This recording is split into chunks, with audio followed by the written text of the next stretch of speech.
Great pleasure in handing over to Professor Rory Ridley-Duff to share with us his insights into something that was on the screen there. Yes, diversity, cooperation, and the FairShares Model. Thank you. Professor Rory.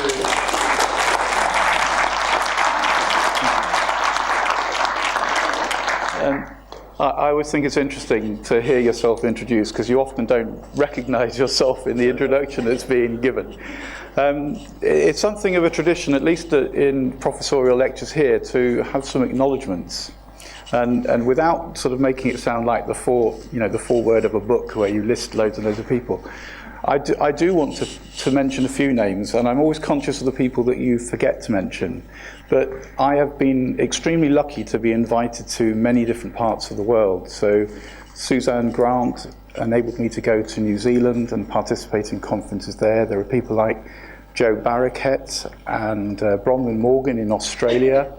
And then in Japan, somebody called Takashi Yamamoto and Keiichi Yagasaki. All of these people were able to, they were attracted to the agenda that has been developed by the EMES Association. And we've got Rothio in the audience, and her colleagues Martha Nissens, Lars Hulgaard, Jacques Deforny, and many others within that network have afforded me many opportunities to participate in discussions and develop. I do want to acknowledge my colleagues here. I've had some wonderful mentors over the years, and particularly Tracy Cool, who I co-authored with early on. Gareth Morgan has been a great support. I've got quite a few PhD students, and they think that maybe I am supervising them, but the richness of what they pass back in the course of their studies, so all of my PhD students, I would like to thank you for the opportunity to learn from you as well as learn with you.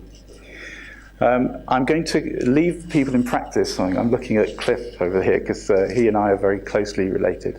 But I do want to acknowledge all of my colleagues in the FairShares Association. I'm using some of their materials tonight under Creative Commons. And Mike Bull has been like a co-journeyman through this field. I wouldn't be standing here without all of the conversations that I've had with Mike in the course of writing and updating the textbook, and indeed quite a few journal papers as well. Now, there's a purpose to me saying this, is that when a professorship is awarded, I don't think it's just recognition of the individual, it's a recognition of the entire community that has been supporting that research program. So it's a testament, it's about building a field of knowledge, and I'm just lucky enough to be the spokesperson for that field of knowledge. But I do want to thank all of those people, and for you to recognise that what I present here is as much part of their input as it is my own thought processes. So we put out a program in advance, but I wanted to take, when I prepared these slides, I've actually tried to address the theme of the conference a little bit more directly than was in the narrative that went up on the website. I want to talk about the dominant and alternative discourse around the diversity of cooperative studies. So the first part of this lecture is going to be looking at diversity within the cooperative and wider social economy, and where I think it comes from and the problems with the way that things are represented. So there is a particular way that we look at the world. We look at the world by talking about the public sector and the private sector, and perhaps there's some civil society stuff that's outside of that, and cooperative sits somewhere within civil society. Maybe they touch on the private sector, maybe they can get involved in public service delivery as well. But my work with Mike, and we've been unpicking this really, I think, seriously for the last 4 years, is an alternative discourse that looks at the world through the lens of associations, cooperatives, and responsible businesses. We might call them social businesses. So when I was applying for my professorship, I gave some thought as to what the title should be.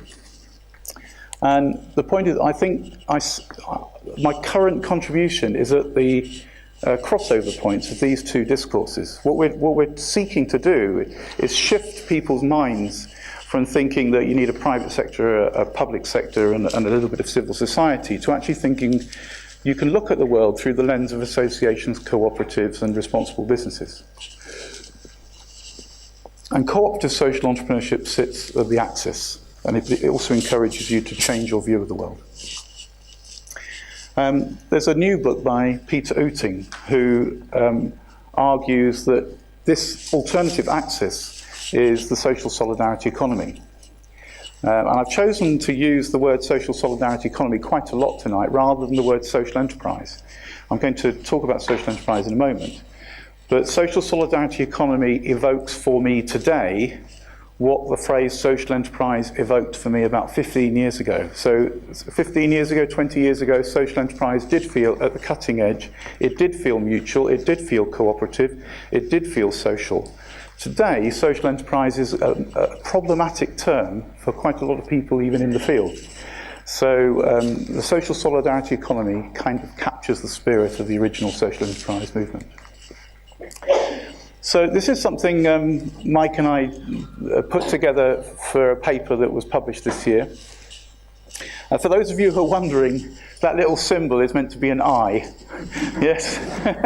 you look, you see this term, social enterprise, and it masks a lot of diversity. So in a paper that we did, we were looking at the foundational beliefs, the rationalities, the logics and the ethics of charitable trading activities, cooperative mutual enterprises and socially responsible businesses. Now they're quite different. Each of those will see good and bad in the field of social enterprise in a slightly different way. If you are familiar with the EMES network, they attach slightly different terms to it. Enterprising non-profits, that's ENPs, social cooperatives and social businesses. But there's a lot of crossover in the way that it's being framed within the field by EMES. And they looked at a fourth, public sector social enterprises. We're having our own discussions, Mike and I, for the third edition of our textbook. They've done, in the EMES International Research Network, they've been doing some empirical testing through around about 740 case studies that they've collected in an international comparison study of social enterprise models. And they have validated this broad division. There are very definite clusters of enterprises that fall into these three. The fourth one, they didn't get clear-cut support for, but they got clear-cut support for social enterprises that have a parent organisation. So the parent organisation might be the state or a foundation, or another social enterprise, or a charity, or another cooperative, perhaps. So there's some more work to be done on this fourth area of social enterprise development that's being driven from an institutional and organisational perspective rather than grassroots entrepreneurship. Now, some of you will have seen this before, so I apologise to those of you who have, but if we're to understand diversity within the cooperative economy and the cooperative sector, I think we need to understand the different motivations for creating organisations. You might have a great idea, and I love your idea. So I'm going to come and help you with your idea. And your idea might be all about helping others. You can think of a charity in this corner. Somebody has a good cause, and they recruit people to help them with that cause, and it's not about themselves. But I might go and help that person for more personal reasons. It might be the skills that I develop in helping that person are useful to me, or the networks that I will be exposed to will be really useful. So I can help others to help other people, but also for personal reasons or individual reasons. I might get sufficient confidence to stride out on my own. I can begin to self-direct my activities. So now I've got an idea for a good cause, yes? And I begin to recruit other people to help me with my idea. I'm now taking a much more personal, entrepreneurial role and going out into the world to do it. And then there's the one that we probably most associate with the private sector, is I take an entrepreneurial lead, and I'm actually doing it mainly for my own benefit, to accumulate wealth, to accumulate status, to accumulate influence, power, you name it. But I don't think the cooperative world sits comfortably in any of these corners. It sits somewhere in the middle. And this is the concept of mutuality exists when I'm helping others who are helping me, and where the emphasis is on an equity in the exchange in that process. So I might help others, but I don't want to exploit myself in the process. I want to be mutual rather than philanthropic, if that makes sense. And if there are benefits from that enterprise, I want a share, but I want that to be shared with other people. I don't want to share the benefits at the expense of other people. I want to create a benefit, or I want to create wealth, and I want to share that widely and equitably with as many people as is reasonable to do so. So you can look at this as a framework for organising, why you might go about organising things. And you can attach the labels that we use in our field to them. So social entrepreneurship is most readily identified with individuals going out there and creating social purpose organisations, even though within our EMES international network, we think we should drag it more back into the centre. Cooperatives and mutuals we're comfortable with. Community action, I think, is interesting. If you think you might help other people in order to protect yourself, the basis of trade unions is collective action, which protects the group, but protects you as an individual too. So that sort of sits in that corner. Now there's lots of well-established academic theory to help with the justification or the explanation of this for an academic audience. So the one that we like to use is Polanyi. Again, the EMES Association runs a joint conference every 2 years with the Polanyi Institute. And there's an increasing dialogue across the boundary of the Polanyi Institute and the EMES Association about the relevance of Polanyi's work to social enterprise. But what Polanyi did is to distinguish between the redistribution of economic wealth and resources. So you're taking from one place and relocating somewhere else. Reciprocal models, where there's always an exchange of economic resources. And then the market, where it's about commodification. You create goods and services, commodify them, put them on a market and sell them for a price. The other two don't necessarily need prices in the way that markets do. You can have alternative mechanisms of exchange in the reciprocal economy and in the redistributive economy. But that only deals with the economics. This has been a useful paper, Drew and Bowles, for looking at the disposition of individuals. Yeah? Am I inclined to help others or inclined to help myself? So they talk about philanthropic or pro-social behaviour.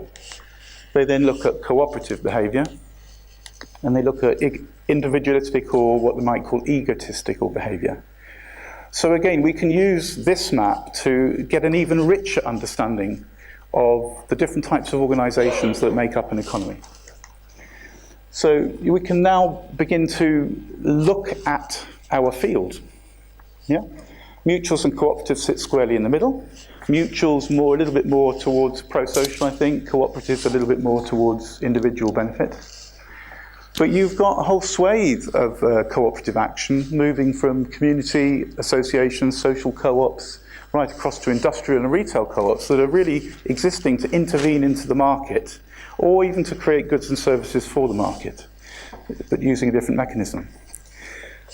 My colleagues would also think there's quite a lot here. This term, member-owned business, Johnston Birchill wrote a fascinating book around member-owned business. He was trying to reframe the cooperative movement to think more of member ownership or member control.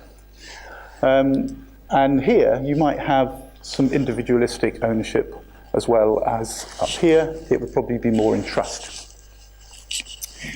So I'm going to come back to that a little bit later. What I want to now do is define where I think cooperative social entrepreneurship occurs. It clearly sits in the middle of this. Yeah? And it sits more on the axis that goes from the bottom left to the top right than it does from the top left to the bottom right. This is where a lot of the work I've been doing with Mike. This is where we're trying to shift what we call the paradigm. Yeah? So rather than your mindset, your worldview being bedded in public, private, and a bit in the middle, we want you to shift your paradigm and recognise the richness of the associational world. Clubs, football clubs, particularly sports clubs, amateur clubs.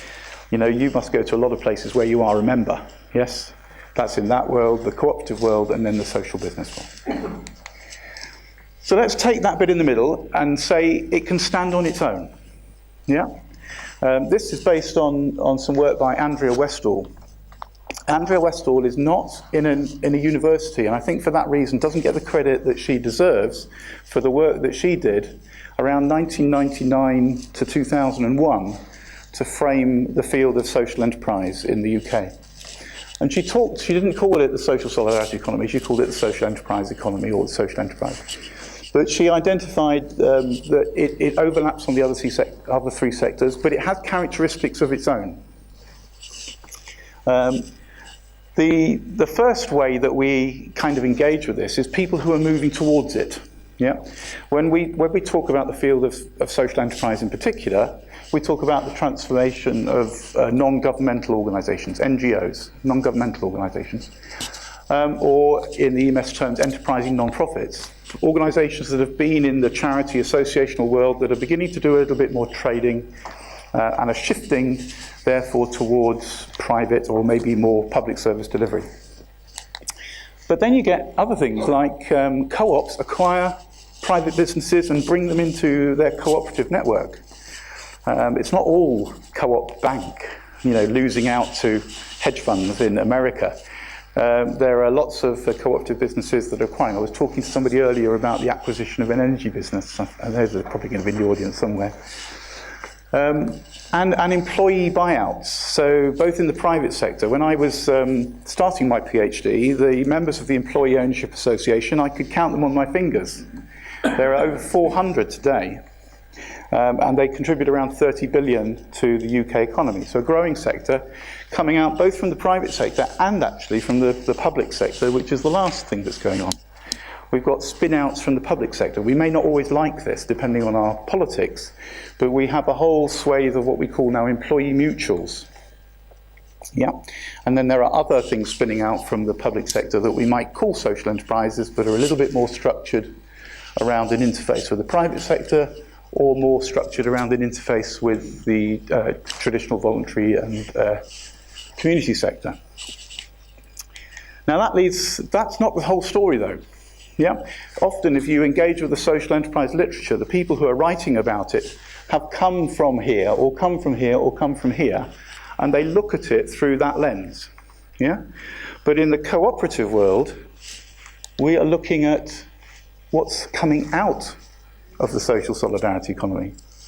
So new community funds and education projects. I'll give you a couple of examples. So we're going to hear in our conference tomorrow from Sean Wellens, who's one of the co-founders of the Worker Cooperative Solidarity Fund. Gosh, I wish that had existed when I was in a worker co-op, because it's creating funds from across the worker co-op field to fund educational learning and development opportunities.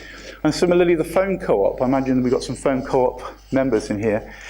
Right from the outset, it created a social economy fund, so it put a proportion of its surpluses each year into that fund in order to fund developments. And I suspect that the Cooperative Innovation Foundation that Vivian Woodall is creating is funded partly from that money that's been set aside. We also get kind of new types of venture. There's quite a lot of experimentation from people in the cooperative world using new financial instruments that might be more associated with the private world, kinds of bonds. I think of Fonterra is a New Zealand cooperative that asks for share capital, and the share capital is delivered in the form of milk solids. So they take the traditional idea of a share that must be provided, but they don't require that it be money. Yeah, and there's experimentation going on there. We're going to hear tomorrow from Steve Gill, who's somewhere in the audience here, who will be looking at that interface, how you can get capital into the cooperative sector by using some of the instruments that might be familiar to people in the traditional private sector. And then the one that I imagine again, there'll be people who went to the Open Co-ops conference in London, creating much more open co-ops. Yeah? Co-ops that reduce the barrier to entry for members, and often are using what's called open source software, so software that has been shared, placed for common use by everybody who wants to use it. Sometimes there's a financial transaction attached to that use, but other times there's not. So there's some really interesting things that have been going on within the social solidarity economy. So, with all that going on, we've got diversity. Yes, we've got diversity. We need different systems of governance, not the trustee control of the voluntary community sector or the investor control. we need member control. And that member control might be delivered through members' role in governance. It leans towards the trustee end, yeah? Or it might be member ownership through the purchase of shares. Yeah? So you buy your share, you put your capital in, and you get your voice in governance alongside it. So it's all member controlled, but there are different mechanisms for that member control. That means we need different legal forms, because different governance systems need different legal structures in order to accommodate them. So I'm going to set aside charities, foundations, and companies and partnerships to focus on here. So associations, including employee trusts. Yeah? So you do have trustees there, but those trustees are likely to be elected, yes, from the workforce. Employee share ownership plans, that's what ESOPs stand for. So there's been some new legislation in America to make this even easier than it was. There's been some quite progressive legislation over the years. But cooperative partnerships, so about in year 2000, they introduced limited liability partnerships. And worker co-ops have been quite proactive in using the limited liability partnership legal structures for organising their activities. Open co-ops, I think, are the ones that get closest to the public sector or the public mentality. And then other mutuals and social co-ops and other types of co-ops like tenant co-ops, yeah, housing co-ops. There's lots of other cooperative structures that sit squarely within the solidarity economy. And the last thing is looking at just the diversity of institutions, even within a single industry. So in financial services, I'm going again, you've got our charity bank, we've got our private banks, but we have credit unions. We've got one of the leading credit union researchers sitting here on the front row. What about crowdfunding? This is interesting. You join as a member and you participate in the crowd.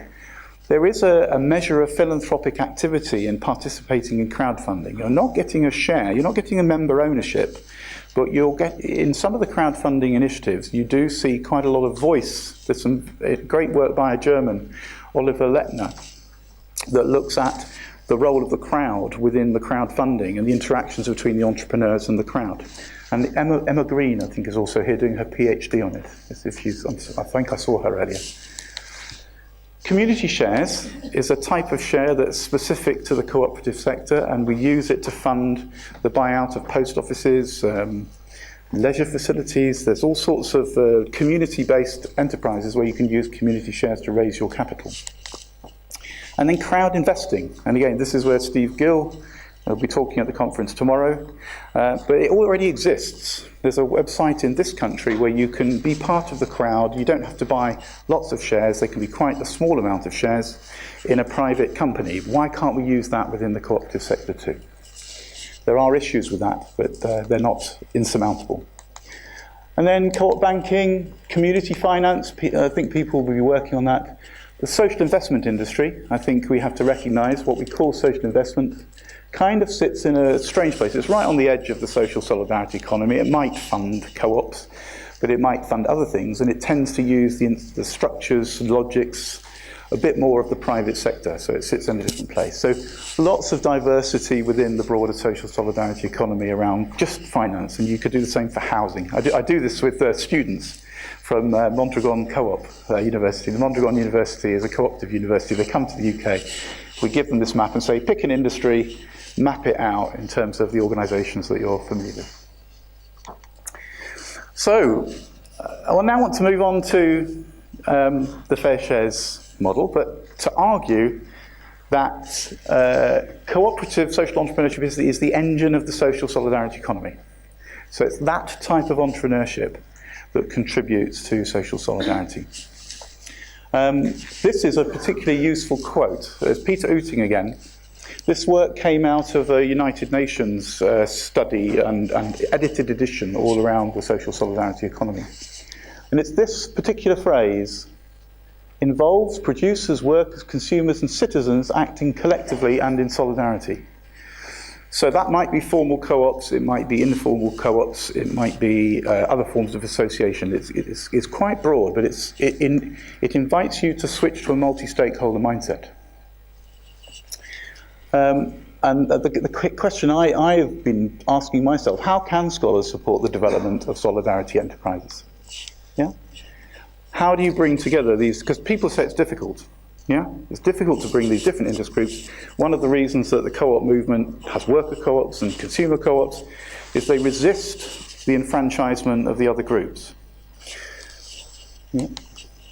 So this is the heart of the FairShares model, that we recognise and we enfranchise our founders, the people who establish the organisation, the people who provide the labour.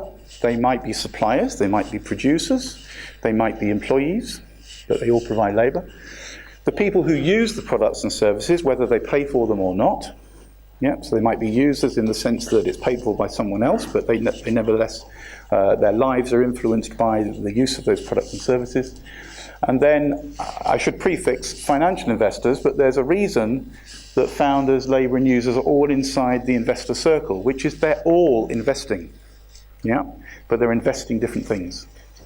Our founders are investing their intellectual ideas. They're investing their time. They're investing their, what people might call their social capital. Yeah, their networks. As are labour. Labour are investing their human capital, their social capital. I have to make an apology to Maureen here, because we're trying to move past the word capital in our work. But for the time being, people are investing different types of capital, and a recognition that there are different types of capital contribution to a successful enterprise, and that your governance, your legal system and your management systems need to recognise those different contributions and reward them appropriately, lies at the heart of our thinking. So the basic proposition is that you enfranchise your founders, your labour and your users.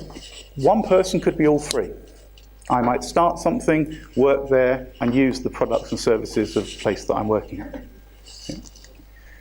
And if you are constituted appropriately, you could offer shares to raise financial capital to the people inside the organisation and possibly outside the organisation as well. But you'd have to be a company or a cooperative to do that. And you can adopt this mindset across different legal traditions. Yeah? Anything that supports mutuality. So association law, we tend to call it society law, I guess, in this country, but society law covers societies and co-ops. Associations, we do have charitable associations defined properly in law with the Charitable Incorporated Organisation Act. But companies, co-ops, partnerships and association law, in other countries they actually have something called association law in a way that we don't necessarily. The FairShares model is rooted in a cooperative tradition. Now those of you from the society, can you recognise who's up here? Just think privately in your own head, yes? So we often call Robert Owen the father of cooperation in the UK. And there were a number of Owenites amongst the Rochdale pioneers. And it's the Rochdale pioneers that provide us with the tradition down into the co-op group, which we'll come to. But Robert Owen was also very influential on a Spanish priest. My God, how can I make that mistake? A Spanish priest called Father Arizmendiarrieta.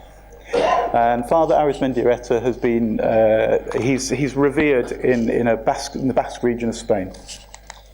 But also, and people I think are less aware of this, John Speeden Lewis formally acknowledged the work of Robert Owen in his own writings, and he declared that his goal was to create a cooperative association of producers. However, it went after that.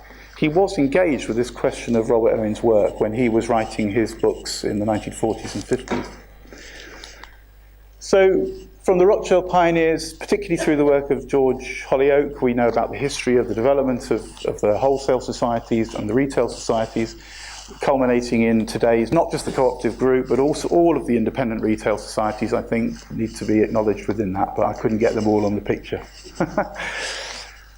We have the Mondragon co-ops. There's a whole network of co-ops in the Basque region, and indeed internationally now. And they are probably the most cited example of worker cooperation, but actually when I went out there's lots of multi-stakeholder co-ops in the infrastructure. So in the bank, in the retail network, in the university, it's a multi-stakeholder model. John Lewis Partnership, but I want to just mention these two people. David Ellerman was a powerful advocate for worker ownership, both through the form of worker co-ops and through other types of employee-owned business. And he was the speechwriter for Joe Stiglitz, if you remember Joe Stiglitz, who was at the World Bank. And he was a big influence on David Erdle, who is probably the best-known writer on employee ownership in the UK, but quite a radical form of employee ownership, very participatory, and he was quite open to hybridity and other other parties to the employee ownership relationship. So out of that, we have, I would say, three modes of thinking: consumer cooperation, the social entrepreneurship of our cooperative social entrepreneurs, and worker cooperation. And you can take these three and you can stick them up as key concepts in the FairShares model. So this diagram is probably one of the most used diagrams to explain the FairShares model, because you want to enfranchise whoever is doing the social entrepreneurship, be it an institution, be it a group of individuals, be it a single individual, through what we call founder shares or founder membership. You want to enfranchise the people who use the goods and services through user membership or user shares. And then you enfranchise your workforce with labour shares or labour membership. And the idea is that you use the fourth type, the fourth constituency, if you like, for trying to get wealth into your users and your workforce. Yeah, we're not setting up this model to enrich people with money. We're trying to set up this model to enrich people who have to depend on those goods and services or produce them. So you use the mechanism of an investor account or investor shares to recognise the capital that's been created as well as the capital that has been contributed. Yeah. And you can, if you like, have a conversation within your institution of, do you allow outside people in as well? There is already a healthy debate within the co-op world about how we do that. The other thing to mention on here is the intellectual commons. The idea of an intellectual commons is that ideas are freely available. As anyone who's involved in academia, are we public servants? I still think I'm a public servant. I don't know about you. In terms of producing research that could be used by anybody, I mean, we have to deal with publishers, but that's another question. Yeah. We didn't realise how important this was until we ran the second FairShares Association conference, where we asked the question, where is FairShares at its best? Cliff will remember this.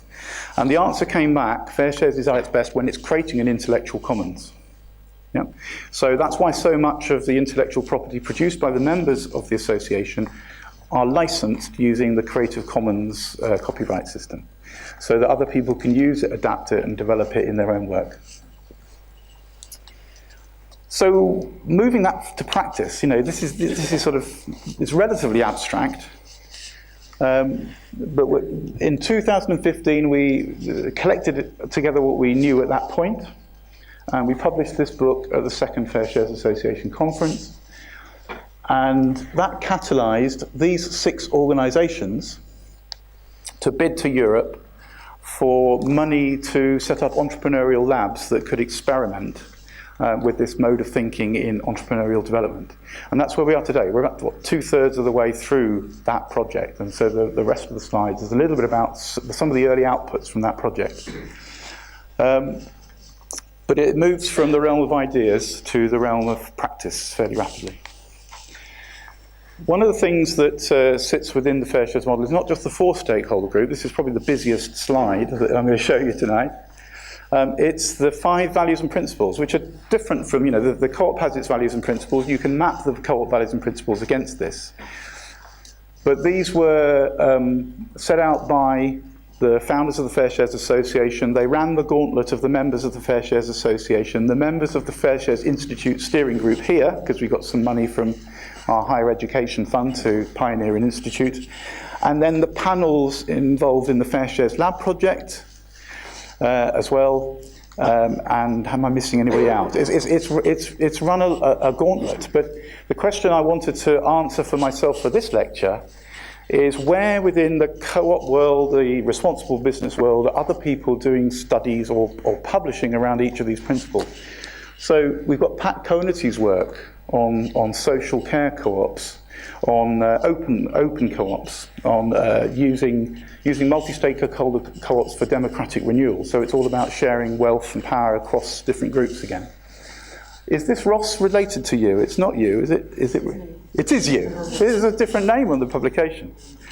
So this is Alex Bird from the Wales Cooperative Centre.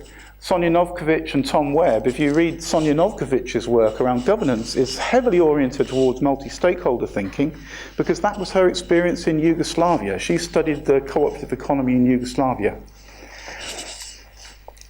The second one comes, I think, more directly from social enterprise world, the setting of a social purpose and seeking to establish whether your organisation is fulfilling its purpose. So it's more task or goal driven. Yeah. The issue here is auditing. So again, we've got Cliff Southcombe is a qualified social auditor, basically working to increase the democracy of the organisation by involving all of the stakeholders in auditing whether the values and whether the goals of the organisation are being met and what to do if they're not being. Yeah. The third and fourth come more squarely from the field of sustainable development. It matters what you choose to produce. Yeah? So the ethical choice of goods and services. When I've been at conferences before and people say co-ops, they're not very good at that, or they're good at this, there's a reason that they do insurance. There's a reason that they do get involved in financial products. There's a reason that they do retailing. The strapline of the cooperative group is changed now, was from cradle to grave. Yes, from cradle to grave. So they're trying to look at what people need throughout the course of their life and deliver those products and services that people need throughout their lifetime.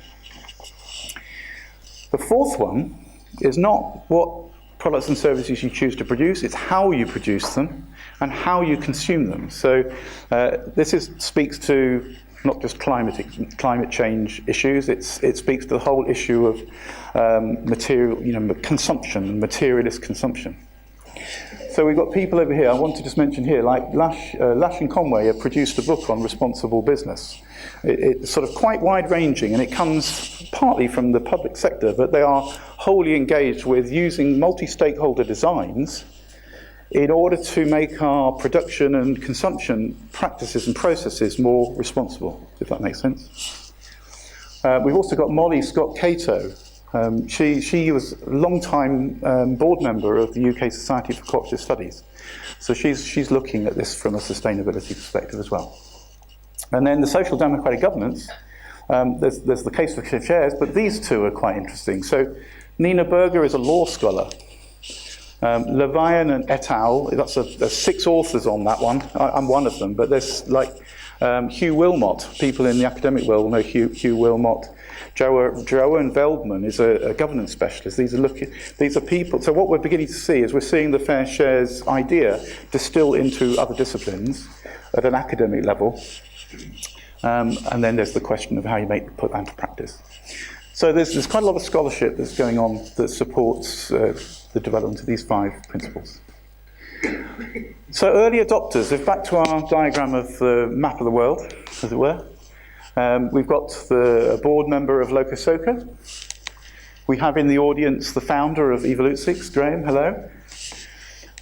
We have, AnyShare is not here, but I'm going to show you a little video in a moment of he's an Australian and an American.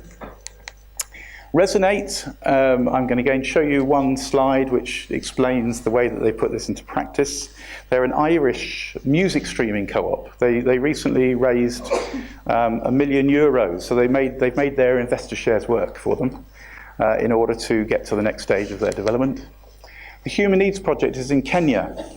They're not, I would say, not incorporated yet, but they're trying to create cooperative communities around Nairobi. And they're very invested in multi-stakeholder FairShares thinking. And then the FairShares Association itself, it walks its own talk. It adopted its own model rules when it constituted and became a company. So these are all early adopters. And I just now want to let you hear what one of these cooperative social entrepreneurs sounds like when they're talking. And then I'll tell you a little bit more about him. Now, I think, yeah, I'll do it here. watch on YouTube. I think I've already got it set up, actually. Yeah, here you go. So this chap's called Rob Jameson. Is it on? No. Ah. Radically changed 10,000 years ago, during the Neolithic period. During this time, people went from being hunters and gatherers to growing crops, thus creating a surplus of food for the first time in human history. The freeing up of labor made way for technological advances, but also created the need for a leaders class to manage this extra activity. Over time, an inequality between the leading members and everyone else started to grow. So fast forward to today, and massive wealth and income inequality has become the norm. The corporations of today play a very large part in this inequality.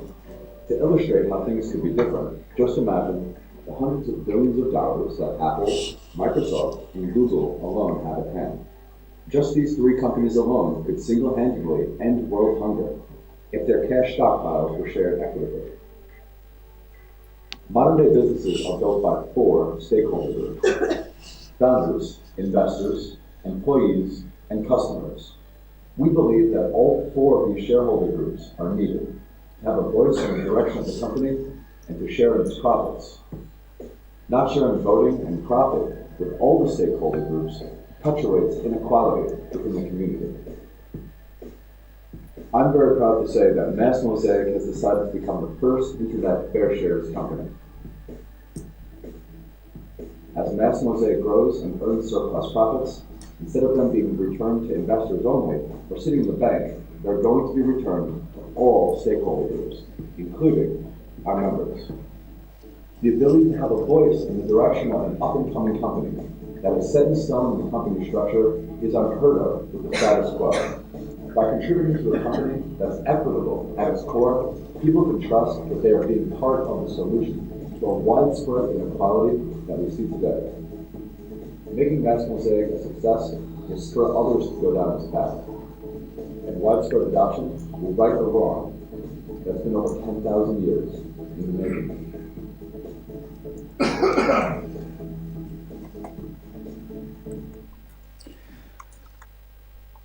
So you can see he's a man on a mission, yeah, to right the wrongs of the last 10,000 years. You know, he's got a cause, yeah, he does want to help others, yeah. He works at a place called Arcasanti, and they've structured the community as the Arcasanti Co-operative, so they're using a cooperative structure for an entire community. But he created AnyShare Society. So at that point, they were Mass Mosaic, and then they decided to change their name. And this is a cooperative contribution to what people today are calling the sharing economy. Many of you might have used Airbnb or Uber. This is a cooperatively owned version of that. It certainly isn't as mature as Airbnb and Uber. I think they've still got a way to go with the product offer, but the point is they're determined that this should be cooperatively owned, and they're determined to spawn lots of alternatives to Uber and Airbnb using a different mode of thinking. When you create a sharing site here, you can use different types of economic transaction. It doesn't have to be buying and selling like you would do on eBay. It can be gifting, it can be lending, it can be just sharing. You can just put things up and say, I'll share it with you. So they use that at Arcasanti to resource their needs. The other one I want to just mention is Resonate. So Resonate is a music streaming service. You're probably getting lots of emails from Apple Music or Spotify or Google Play. This is an attempt by an Irish co-op to have a cooperatively owned music streaming service, particularly for independent musicians who do not get a fair share of the income that comes from Apple and Spotify. So Spotify, you would have to stream something 150 times to generate the revenue that you get from 9 streams on Resonate. But you can see very clearly the way that they have adopted the multi-stakeholder model.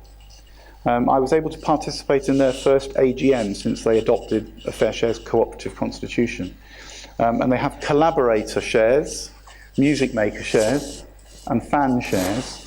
And when you vote, you can see how many other people in your class has voted and what the percentage contribution to the overall decision you're making. So they've adopted, standing orders and all the things that organisations need from their first AGM. And they did it face-to-face.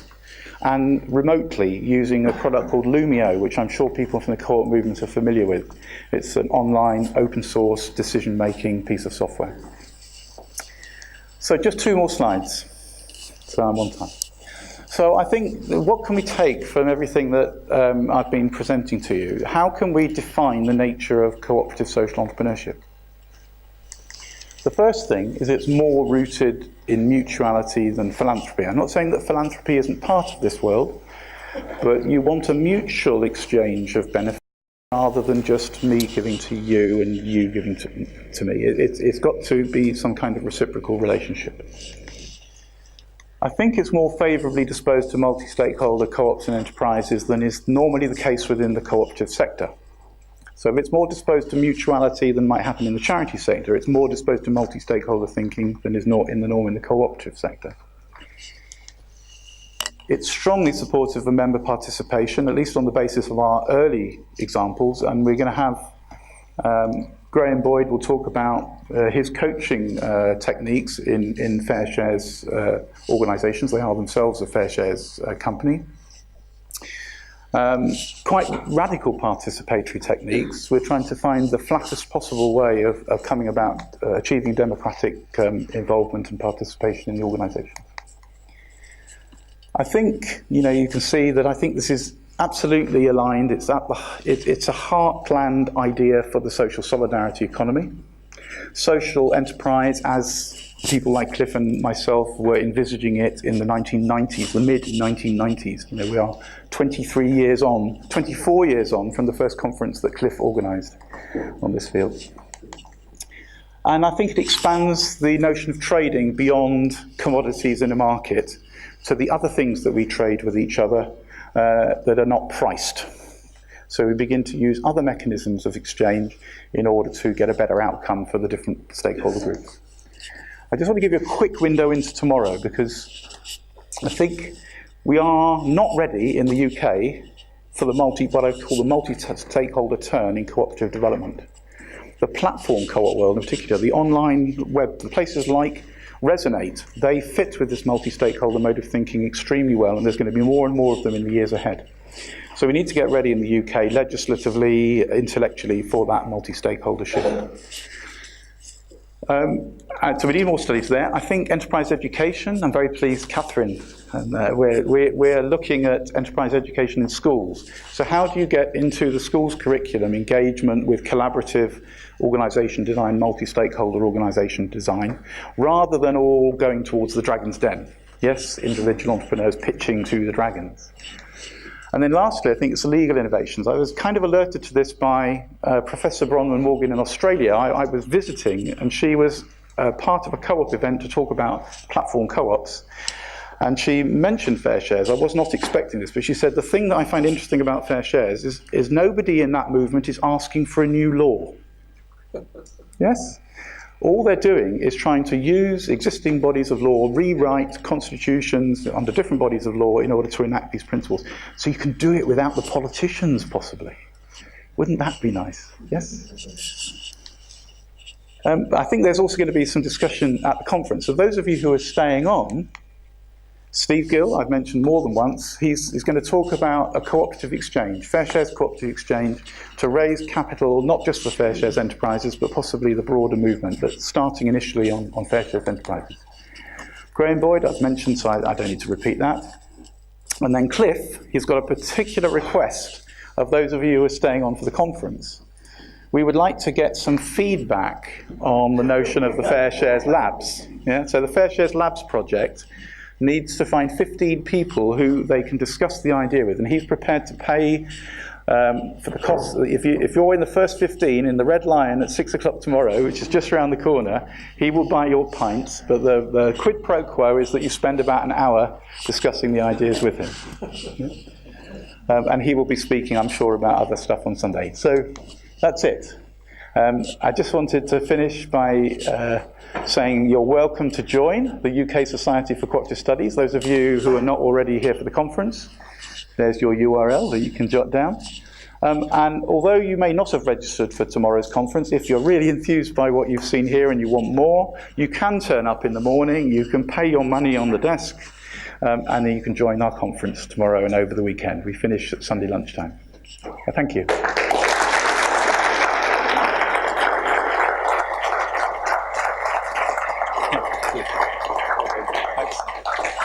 So thank you, Rory, for that, for me, absolutely stimulating presentation. I've learned all sorts of stuff. I've been furiously scribbling it down, but I might just spend an hour sometime with Rory downloading some of that information. So, and I think what that presentation, to me at least, has confirmed what I said earlier, which is a good thing really, which is that Rory is an excellent scholar who's been doing some really deep and interesting research, but is also at the same time working very hard to implement the research that he's been actually undertaking with the various colleagues and partners that he's been talking about. So I'm quite pleased about that. You've confirmed exactly you need some impact. What I said. So that's absolutely excellent. We've got a few minutes for Q&A.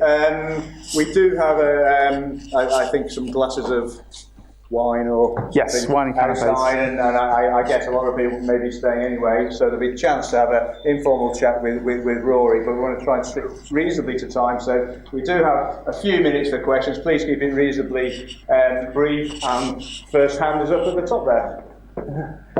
Or I should also say we have roving mics. Yes. Unfortunately for our roving mic down here. You will need them.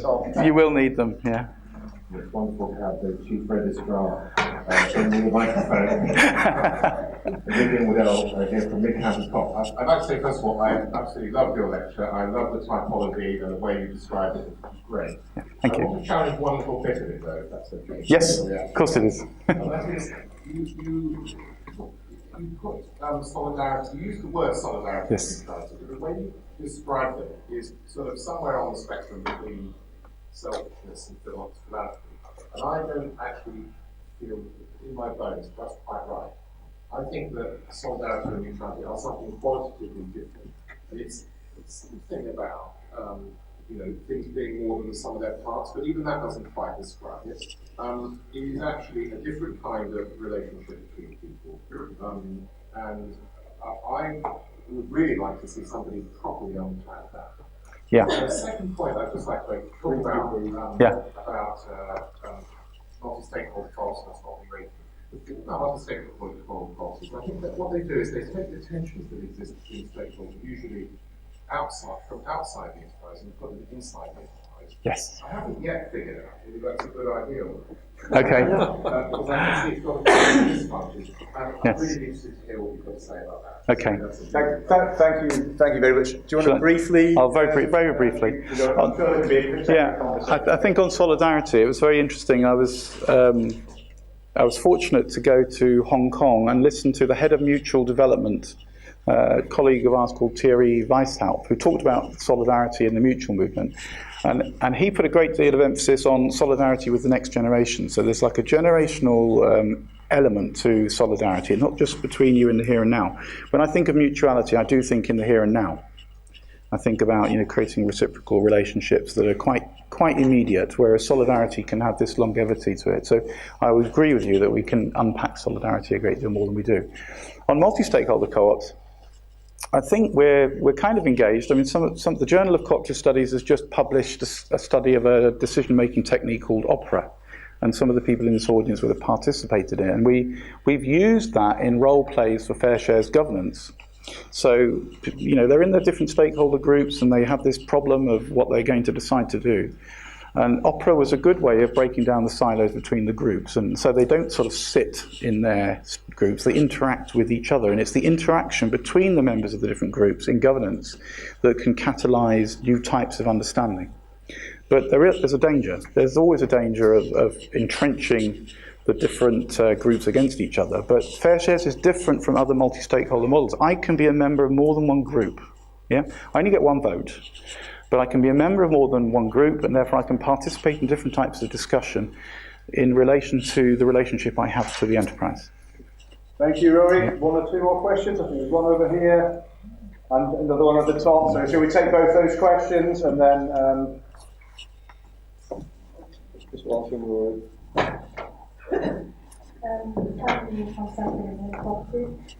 You do quite a bit on the governance of stakeholder model. I just wondered if you could just explain a little bit to me how you feel that would work, how that management of governance from all the different stakeholders would be beneficial. Okay. Yeah. Should we take the second question and then maybe Yeah. Rory can pick them Rory, up? my name is George. Rory, the problem is that we're becoming less kind of community-centric as a country, as a society. Yes. Do you have a sense of the UK total economy, if I can use that phrase? Is the proportion in this sector growing as against the private sector, or is it on and off? Yes, I can try and answer that. So take the first question, how would you operationalise this? I think we live in the age of the internet, and we can have technology-supported participation. So a lot of people are switching to, like online conferencing with technologies like Zoom. It's quite interesting. I think, Graham, your group are quite disparate, aren't they? And you use Zoom for member meetings, not just, they don't have to be face-to-face. So that can be one facilitator. I think the other thing is the knowledge that you need to get dialogue and collaboration. I mean, the old model of a members meeting where you all meet in a room, somebody comes up the front and talks and everybody else listens. There are lots of other models of being collaborative and reaching a decision. And if the onus is on us as scholars and to work with you as practitioners on which of those work effectively. So I mentioned opera, but we've got 5 techniques, including things like World Cafe, open space technology, the interesting thing is not the techniques on their own, it's how you put them together in order to do strategic development and strategic management that enfranchises people. The growth question is interesting. We're just updating, Michael has seen this, we're just updating a text, and I would say the cooperative economy it's pretty much held its own this year, but it hasn't really grown in its traditional form.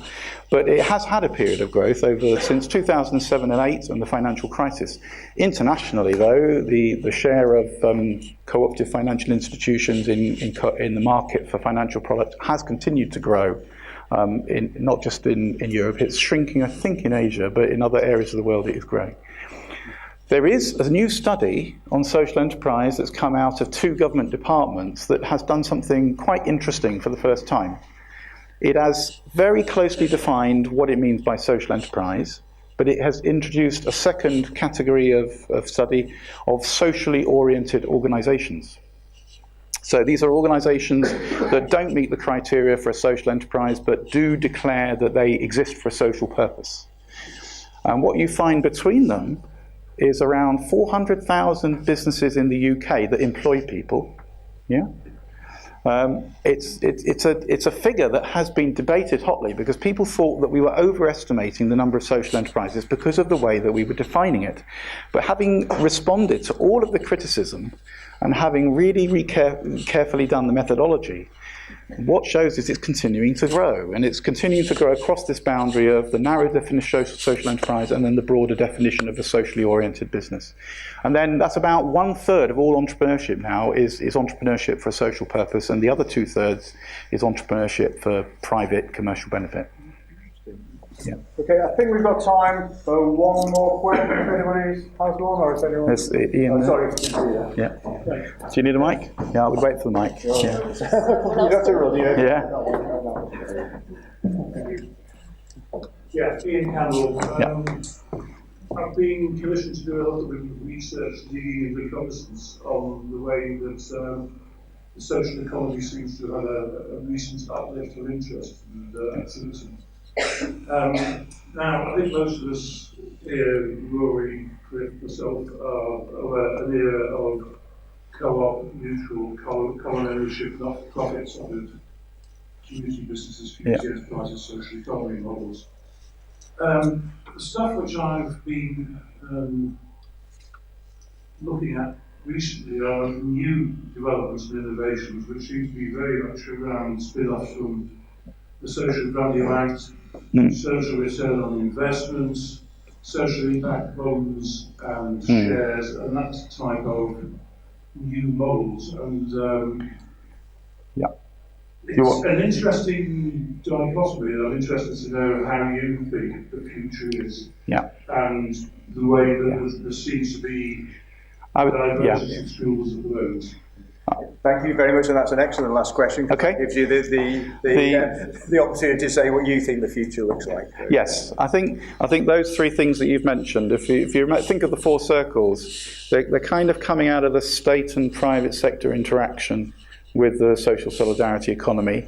I think the evidence base around how well they work and the take-up of those is it's a bit thin that people are making it work successfully. A lot of people are trying it. A lot of governments think this is a way of the future. But in the work that we've done, in the commentary we've done in our textbook around social impact bonds, we're very critical.